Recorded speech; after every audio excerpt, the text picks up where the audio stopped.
അടുത്തൊരു മുമ്പയുടെ ഇന്നത്തെ വിശേഷത്തിലേക്ക് എല്ലാവർക്കും സ്വാഗതം. മനു അലീനയുടെ അടുത്ത് തന്നെ ഇങ്ങനെ ഇരിക്കുകയാണ്, ഉറങ്ങാതെ ഇങ്ങനെ മുഖത്തേക്ക് തന്നെ നോക്കിക്കൊണ്ടിരിക്കുന്നുണ്ട്. അലീന പതുക്കെ പതുക്കെ തൻ്റെ കണ്ണുകൾ ഇങ്ങനെ തുറക്കുകയാണ്. തുറക്കുന്ന സമയത്ത് മനു മുന്നിലിരിക്കുന്നതാണ് കാണുന്നത്. മനുവേട്ട എന്ന് വിളിച്ചുകൊണ്ട് അലീന തൻ്റെ വലത് കൈ ഇങ്ങനെ ഉയർത്തി പിടിക്കുകയാണ്. ഇതേ സമയം മനു ആ കൈകൾ തൻ്റെ രണ്ട് കൈകൾക്കുള്ളിലായി ഇങ്ങനെ ഒതുക്കി പിടിക്കുന്നുണ്ട്. എന്നിട്ട് പറയുന്നുണ്ട്, അലീനെ ഞാനുണ്ട് നിനക്കെന്ന് പറയുക. ഇത് കേട്ട് അലീന സമാധാനത്തോടെ കണ്ണുകൾ അടച്ച് അങ്ങനെ കിടക്കുന്നുണ്ട്. പിറ്റേന്ന് രാവിലെ നമ്മുടെ ബാലചന്ദ്രൻ മനുവിന് ഫോൺ ചെയ്യുകയാണ്. മനു എങ്ങനെയുണ്ട്, അവൾ സെഡേഷനിൽ നിന്ന് ഉണർന്നോ എന്ന് ചോദിക്കുക. അങ്ങനെ മനു പറയുന്നുണ്ട്, ഇല്ല ഇല്ല അങ്കിളെ, അവൾക്ക് സെഡേഷൻ ആണെന്ന് തോന്നുന്നില്ല. ഞാൻ ഡോക്ടറെ കണ്ടിട്ടുണ്ടായിരുന്നു. ഡോക്ടർ പറഞ്ഞത് ഒന്നുമില്ലെങ്കിൽ മയക്കുമരുന്ന് അല്ലെങ്കിൽ ഉറക്ക ഗുളിക, ഇതിലേതെങ്കിലും ഒന്ന് അവളുടെ അകത്ത് ചെന്നിട്ടുണ്ടാവും. അതുകൊണ്ടാണ് ഇത്രയും മയക്കമെന്നാണ് ഡോക്ടർ പറഞ്ഞതെന്ന് പറയാണ്. ഇത് കേട്ടതും ബാലചന്ദ്രൻ പറയുന്നുണ്ട്, അതിനൊരു സാധ്യതയുമില്ലല്ലോ മനു. അവൾ ഉറക്ക ഗുളിക കഴിക്കുന്ന ഒരാളല്ല. പിന്നെ മയക്കുമരുന്ന് അവളുടെ ശരീരത്തിൽ എങ്ങനെ ചെല്ലാനാ? അതിനുള്ളൊരു സാധ്യത ഞാൻ കാണുന്നില്ല എന്ന് പറയാണ്. ഉടനെ പിന്നെ ബാലചന്ദ്രൻ പറയുന്നുണ്ട്, എന്തായാലും ഞാൻ അങ്ങോട്ടേക്ക് പെട്ടെന്ന് വരാട്ടോ, എന്നിട്ട് നിനക്ക് പോവാം എന്ന് പറയാം. ഇത് കേട്ടിട്ട് മനു പറയുന്നുണ്ട്, അങ്കിള് പതുക്കെ വന്നാൽ മതി, ഞാനുണ്ടല്ലോ ഇവിടെ, കുഴപ്പമില്ല. ആ മനു, നീ ഇന്നലെ മുതൽ ഉറക്കമൊഴിച്ചിരിക്കുന്നതല്ലേ, പിന്നെ പോരാത്തതിന് നീ അവിടെ ഇരിക്കുമ്പോഴുണ്ടല്ലോ മറ്റുള്ളവർ എന്ത് പറയുമെന്ന് അറിയാവോ? ഇവിടുത്തെ വേലക്കാരിക്ക് കൂട്ടിരിക്കുന്നത് നീയാണെന്ന്. ഇനി അതിനും പ്രശ്നങ്ങളായി തുടങ്ങും കേട്ടോ എന്ന് പറയാണ്. ഇത് കേട്ടതും മനു പറയുന്നുണ്ട്, അതൊക്കെ ചോദിച്ചു കഴിഞ്ഞു അങ്കിളെ, എപ്പോഴോ ചോദിച്ചു കഴിഞ്ഞു. ഇന്നലെ അമ്മ വിളിച്ചിട്ടുണ്ടായിരുന്നു. പിന്നെ അമ്മയ്ക്ക് പ്രശ്നമാണ്, ഇനിയിപ്പോൾ ആൻറ്റിക്കും പ്രശ്നമാവുമെന്ന് എനിക്കറിയാം. പ്രശ്നം ഉണ്ടാക്കുന്നവർ പ്രശ്നം ഉണ്ടാക്കട്ടെ, എനിക്ക് അതിലൊരു കുഴപ്പമില്ല. ഞാൻ എനിക്ക് ശരിയെന്നത് തോന്നുന്നത് മാത്രമേ ചെയ്യത്തുള്ളൂ എന്ന് പറയാണ്. ഉടനെ തന്നെ ബാലചന്ദ്രൻ പറയുന്നുണ്ട്, ആ നമുക്ക് ചില സമയത്ത് നമുക്കൊപ്പം നിൽക്കാൻ ആരും ഉണ്ടാവില്ല മനു. എന്തായാലും ഞാൻ വേഗം അങ്ങോട്ടേക്ക് വരാം എന്ന് പറയുകയാണ് ബാലചന്ദ്രൻ. എന്നിട്ട് ഉമ്മർത്ത് കിടക്കുന്ന പേപ്പർ എടുത്തുകൊണ്ട് തിരിഞ്ഞു നടക്കാൻ വേണ്ടി നോക്കുന്ന സമയത്താണ് നമ്മുടെ ഡോക്ടർ ഇങ്ങനെ നടക്കാൻ വേണ്ടി പോയി വരുവാണ്. ഇത് കണ്ടിട്ട് വേഗം തന്നെ ബാലചന്ദ്രൻ ഡോക്ടറുടെ അടുത്തേക്ക് ചെല്ലുന്നുണ്ട്. ആ ഡോക്ടർ എവിടെ, നമ്മുടെ റിങ്കു എവിടെയെന്ന് ചോദിക്കുക. ആ റിങ്കുവിനെ ഇന്ന് ഞാൻ കൊണ്ടുപോയിട്ടില്ല, ഞാൻ തനിയെ നടക്കാൻ പോയതാണെന്ന് പറയുന്നുണ്ട്. ഇത് കേട്ട് ബാലചന്ദ്രൻ പറയുന്നുണ്ട്, എന്തായാലും അന്ന് അലീനയെ ഡോക്ടർ ഹോസ്പിറ്റലാക്കിയതിന് ഒരുപാട് നന്ദിയുണ്ട്. നന്ദി പറഞ്ഞാലും തീരത്തില്ല കേട്ടോ, ഒരു ജീവനല്ലേ രക്ഷിച്ചിരിക്കുന്നത്. ഡോക്ടർ അന്ന് ചെയ്തു പോയത് നല്ലൊരു കാര്യമാണെന്ന് പറയാണ്. ഇത് കേട്ടിട്ട് ഡോക്ടർ പറയുന്നുണ്ട്, എന്താ സാറ് ബാലചന്ദ്ര താനീ പറയുന്നത്? ഞാനൊരു ജീവൻ രക്ഷിച്ചെന്ന് പറയുമ്പോൾ ഞാൻ ചെറിയൊരു കാര്യം ചെയ്തിട്ടുള്ളൂ. ഞാനൊരു ആംബുലൻസ് വിളിച്ചു, അത്രയും ഞാൻ ചെയ്തിട്ടുള്ളൂ. പിന്നെ തനിക്ക് താങ്ക്സ് പറയണമെന്നുണ്ടെങ്കിൽ എൻ്റെ റിങ്കുവിനോട് പറയും. പിന്നെ അവർ തമ്മിലുള്ളൊരു കെമിസ്ട്രി ഉണ്ടല്ലോ, അത് നമുക്കൊന്നും തകർക്കാൻ പറ്റാത്തതാടോ എന്ന് പറയാണ്. ഇത് കേട്ടിട്ട് ബാലചന്ദ്രൻ പറയുന്നുണ്ട്, ആ ഡോക്ടർ മുൻപ് അവർ തമ്മിൽ കാണുന്നതിന് വിലക്കൊക്കെ ഏർപ്പെടുത്തിയതല്ലേ, വഴക്ക് ഉള്ളതല്ലേ എന്ന് പറയുന്നുണ്ട്. ഇത് കേട്ട് ഡോക്ടറും പറയുന്നുണ്ട്, ആ താൻ പറഞ്ഞത് ശരി തന്നെയാണ്, പക്ഷേ അവർ തമ്മിലുള്ള ഒരു കെമിസ്ട്രി എന്ന് പറയുന്നത് അത് വല്ലാത്തൊരു കെമിസ്ട്രി തന്നെയാണ്. അതെനിക്കിപ്പോഴല്ലേ മനസ്സിലായത്. എന്തായാലും ഞാൻ അങ്ങോട്ട് ചെല്ലട്ടെ എന്ന് പറഞ്ഞ് ഡോക്ടർ അവിടെ നിന്നും പോകുന്നുണ്ട്. പിന്നീട് മനു ഇങ്ങനെ അലീനയുടെ അടുത്തിരിക്കുന്ന ചെയറിലിരുന്നിട്ട് അങ്ങനെ ഉറങ്ങിപ്പോയി, ഒന്ന് മയങ്ങിപ്പോയിരിക്കുകയാണ്. പെട്ടെന്നാണ് നേഴ്സ് അങ്ങോട്ട് വരുന്നത്. മനു ഞെട്ടി ഉണരുന്നുണ്ട്. അലീനെ നീ അപ്പോഴാണ് അലീന കണ്ണ് തുറന്ന് കിടക്കുന്നത് മനു കാണുന്നത്. അപ്പോൾ അലീനയോട് ചോദിക്കുന്നുണ്ട്, അലീന നീ എപ്പോഴാണ് ഉണർന്നത്? ഞാൻ കുറച്ച് നേരമായി മനുവേട്ട മയങ്ങിക്കോട്ടെ എന്ന് വിചാരിച്ച് മനുവേട്ടനെ വിളിക്കാതിരുന്നതാന്ന് പറയുന്നുണ്ട്. പിന്നീട് നേഴ്സ് വന്നിട്ട് ഒരു ടാബ്ലറ്റ് എടുത്ത് കൊടുക്കുന്നുണ്ട്. അപ്പോൾ ഇതെന്താണ് ഡോക്ടർ, നേഴ്സ് എന്ന് ചോദിക്കുകയാണ്. അപ്പോൾ സിസ്റ്റർ പറയുന്നുണ്ട്, അത് ഒരു ഭക്ഷണത്തിന് മുന്നേ കഴിക്കാനുള്ള ഗുളികയാണ്, ഇതിപ്പോൾ കഴിച്ചോളൂ എന്ന് പറഞ്ഞ് അലീനയ്ക്ക് കഴിക്കാനായിട്ട് കൊടുക്കുന്നുണ്ട്. അങ്ങനെ നേഴ്സ് അവിടെ നിന്ന് ഇറങ്ങിപ്പോവുകയാണ്. അലീന മനുവിനോട് പറയുന്നുണ്ട്, മനുവേട്ടൻ വീട്ടിൽ പോയിക്കോ, ഇന്നലെ ഒരുപോലെ കണ്ണടച്ചിട്ടില്ലല്ലോ, വീട്ടിൽ പോയി കിടന്ന് ഉറങ്ങ്, പിന്നെ ജോലിക്കും പോണ്ടേ എന്ന് ചോദിക്കുകയാണ്. ഇത് കേട്ട് മനു പറയുന്നുണ്ട്, അത് ശരി, നീ എന്നെ ഇവിടെ നിന്ന് പറഞ്ഞയക്കുകയാണോ? അപ്പോൾ അങ്ങനെയാണെങ്കിൽ നിനക്ക് ഇഷ്ടമല്ലെങ്കിൽ ഞാൻ പോക്കോളാം എന്ന് പറയാം. ഷോ എന്താ മനുവേട്ട, അങ്ങനെയാണോ ഞാൻ പറഞ്ഞത്? മനുവേട്ടൻ ഇവിടെ ഇരിക്കുമ്പോൾ എനിക്ക് എത്ര സന്തോഷമാണെന്ന് അറിയാവോ? ആണോ, എങ്കിൽ ഞാൻ ഇവിടെ ഇരിക്കാം എന്ന് മനു പറയാണ്. മനുവേട്ടൻ, ഞാൻ രാത്രി കണ്ണ് തുറക്കുന്ന സമയത്ത് മനുവേട്ടനുണ്ടല്ലോ ഈ കസേരയിലിരുന്ന് കൂനി കൂടി ഇരുന്ന് കൊതുകടി കൊണ്ട് ഇങ്ങനെ കിടന്ന് ഉറങ്ങുമായിരുന്നു. എനിക്കത് കണ്ടിട്ട് എത്ര സങ്കടമായി എന്നറിയാവോ? ഈ രാത്രിയെല്ലാം മുഴുവനും എനിക്ക് വേണ്ടി ഉറക്കളച്ചിരിക്കാൻ ഒരാളുണ്ടല്ലോ എന്ന് വിചാരിച്ച് എനിക്ക് സന്തോഷമായി. ഇത് കേട്ടിട്ട് മനു പറയുന്നുണ്ട്, അതൊന്നും സാരമില്ല എന്ന് പറഞ്ഞ് മനു അലീനയുടെ അടുത്തേക്ക് ചെയർ നീക്കിയിട്ടുകൊണ്ട് അതിലിരിക്കുകയാണ്. നിനക്ക് സംസാരിക്കാൻ ബുദ്ധിമുട്ടുണ്ടോ എന്ന് ചോദിക്കുന്നുണ്ട് മനു. അലീനെ, ഞാൻ ചോദിക്കുമ്പോൾ മറുപടി പറയുന്നത് എന്നോടതാണെന്ന് നിനക്ക് ബോധ്യം വേണം. പിന്നെ നീ പോലീസുകാരോട് പറഞ്ഞ ആ കത്രിക കഥ ഉണ്ടല്ലോ, അത് ഞാൻ വിശ്വസിച്ചിട്ടില്ല. നീ ചെയറിൽ കയറുന്നു, ഒരു കത്രിക എടുത്ത് ചെയറിൽ കയറുന്നു, എന്തോ മുറിക്കാനായി നോക്കുന്നു, അതിൽ നിന്നും വഴുതി താഴെ വീഴുമ്പോൾ ആ കത്രിക നിന്റെ വയറ്റിൽ തറച്ചു കയറുന്നു. ഇതല്ലേ നീ പോലീസുകാരോട് പറഞ്ഞത്? ആ കഥ ഞാൻ വിശ്വസിച്ചിട്ടില്ല. കഴിഞ്ഞ ദിവസം എന്താ ഉണ്ടായത്? സത്യം പറയാ അലീനയെന്ന് പറയുന്നുണ്ട് മനു. ഇത് കേട്ടതും അലീന ആകെ വിഷമിച്ച് എന്ത് പറയണമെന്നറിയാതെ ഇങ്ങനെ മുഖം അപ്പുറത്തേക്ക് തിരിച്ചു കിടക്കുകയാണ്. ഇത് കണ്ടതും മനു പറയുന്നുണ്ട്, അലീനെ, നീ എൻ്റെ മുഖത്തേക്ക് നോക്ക്, ഇങ്ങോട്ട് മുഖത്തേക്ക് നോക്കിക്കൊണ്ട് സംസാരിക്കേ എന്ന് പറയാണ്. ഇത് കേട്ട് അലീന പതുക്കെ മനുവിൻ്റെ മുഖത്തേക്ക് ഇങ്ങനെ തിരിഞ്ഞു നോക്കുകയാണ്. സങ്കടം വരുന്നുണ്ട് അവൾക്ക്. മനുവേട്ടനോട് എനിക്ക് കള്ളം പറയാൻ വയ്യ, വേറെ ആരോടും ഇത് പറയത്തില്ലെന്ന് എനിക്ക് വാക്ക് തരണം എന്ന് പറയുന്നുണ്ട് അലീന. പറയേണ്ടാത്തതും ഒക്കെ എന്താണെന്ന് എനിക്കറിയാം അലീനെ, നീ കാര്യം എന്താണെന്ന് പറയാ എന്ന് ഇത് കേട്ടിട്ട് അലീന കാര്യങ്ങളെല്ലാം പറയാൻ തുടങ്ങുകയാണ്.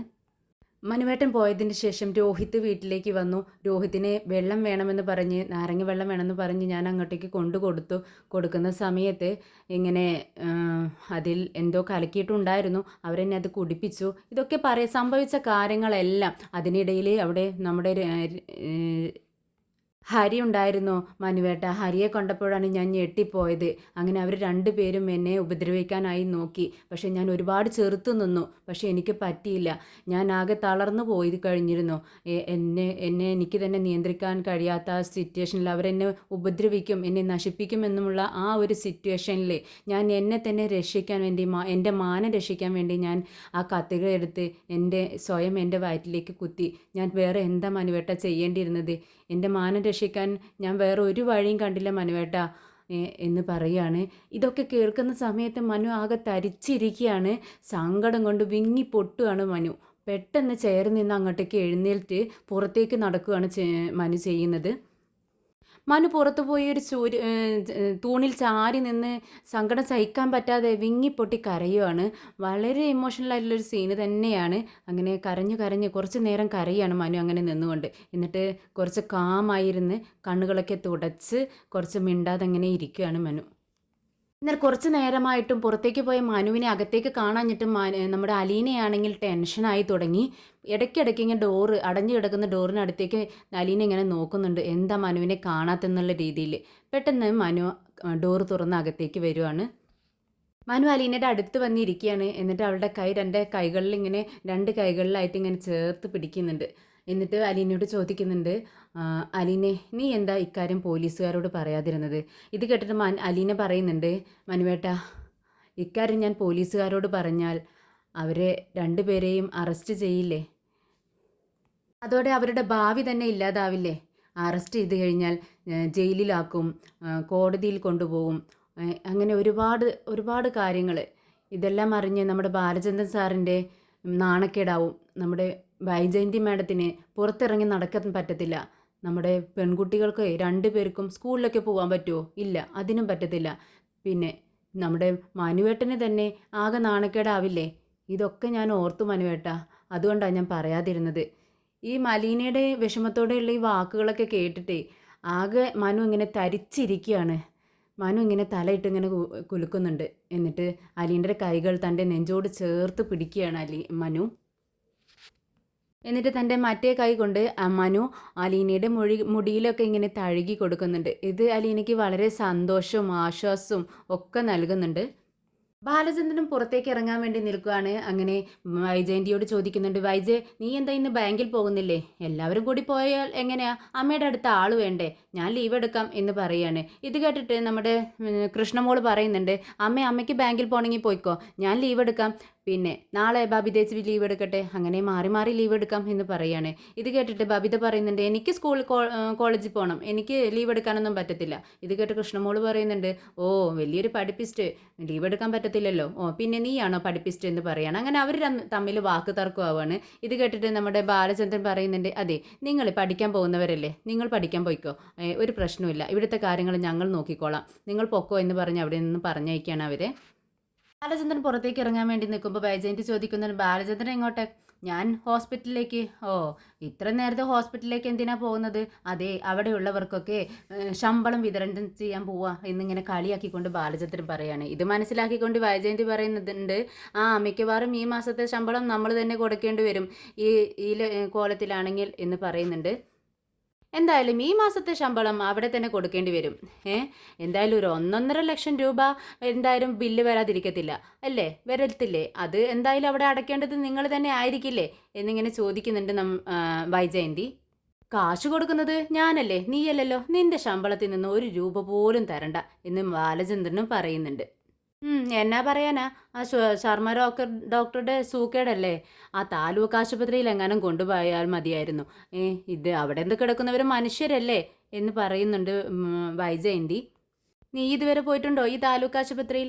എനിക്കതിന് അവിടെ പോകേണ്ട ആവശ്യമൊന്നും വന്നിട്ടില്ല, അതിൻ്റെ ഗതികേടുമില്ല.